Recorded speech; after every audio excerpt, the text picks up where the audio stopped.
Alone in the Dark is a 1992 horror game that follows Edward Carnby or Emily Hartwood as they travel to the haunted mansion of Deserto for their own reasons.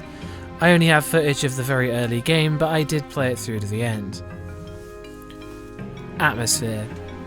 It goes without saying that the biggest factor holding the game back is its age. As one of the first ever horror games, it didn't really have the typical conventions to lean back on. Whilst this could be considered a bad thing, it's sort of odd and refreshing to play a game that feels like this.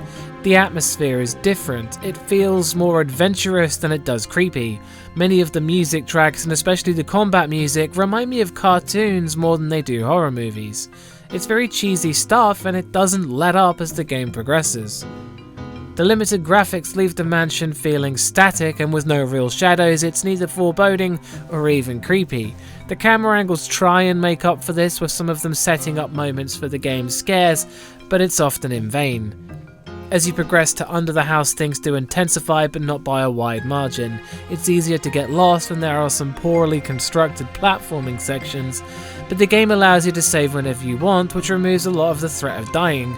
The easiest way to progress is usually by trial and error alongside abusing the save system, which again renders a lot of the fear moot. The creepiest the game gets is a brief darkened maze before the final boss where you navigate just a small circle of light, and there's a bit of tension as you could walk into anything with the limited vision. But that's about it. Whilst Alone in the Dark is a product of its time, it embraces a type of horror that seems more aimed towards the cliché elements of early ghost and adventure films, without mastering the atmosphere that they provided.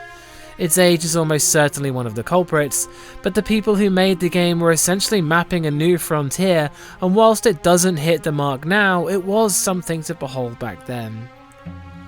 That's no Harry Masons. Scares. Sadly, the game doesn't get much better here, as most of the scares fall flat or come across as funny. The enemy designs aren't really frightening at all, and things like a zombie rising out of the floor in the attic like it's being lifted down in an elevator made me chuckle more than anything. What stops all of the enemy combat being frightening is just how clunky it is. With the extremely unclear hitboxes and wind-up attacks taking forever, they make the hand-to-hand combat a real nightmare to deal with. It's just frustrating. Many of the scripted events are just bizarre, and I often found an axe flying out of a portrait would make me chuckle out of confusion, or entering a room and finding a giant purple squid-like blob sitting in a bathtub.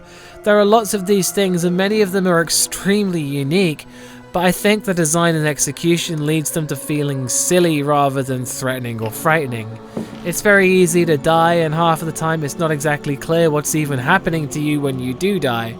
As I said at the start, most of the scares are just ineffective or funny. That's still no Harry Masons.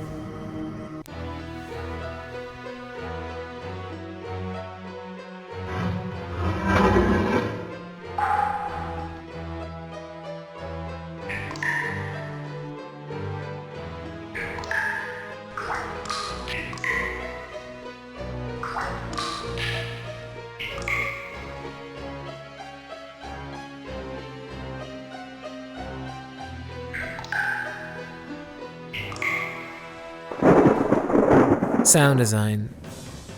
The game's music is mostly orchestral MIDI-style music, and the themes range from adventurous to vaguely spooky. There's not a lot to say, it's very artificial sounding, but not exactly bad either. It fits in with the game's atmosphere or lack thereof. The sound effects are extremely low bitrate, but that was the technology of the time, and it's hard to complain about it. Some of the stock effects are a little weak, but most of them are satisfactory. The voice acting is where things come apart though. It's either hammy or totally lifeless.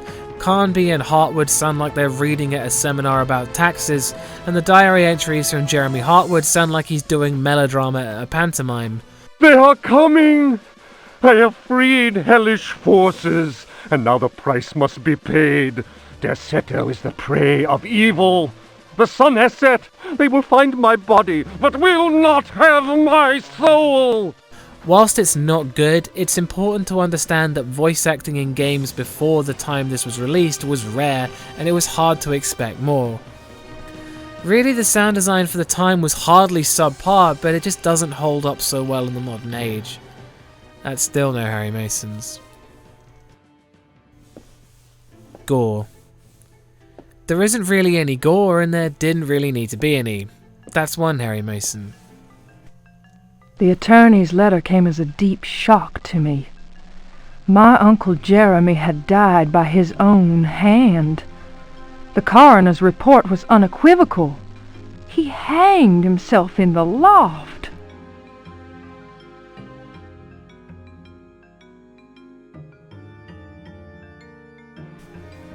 Story.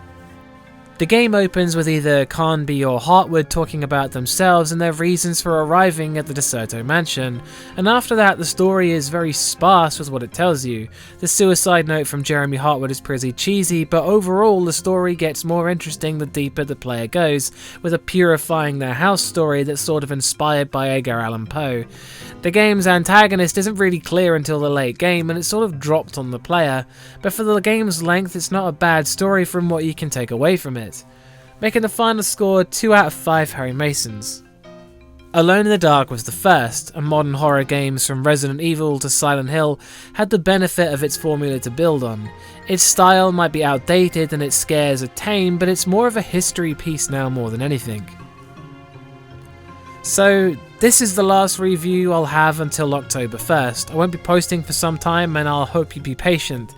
I'll be working endlessly to get the Halloween videos done, and then hopefully it'll be 31 reviews, one for each of the 31 days of October. Again, I'd like to remind you this whole thing is down to my opinion on horror games, and if you don't share this opinion, then that's cool, I get it.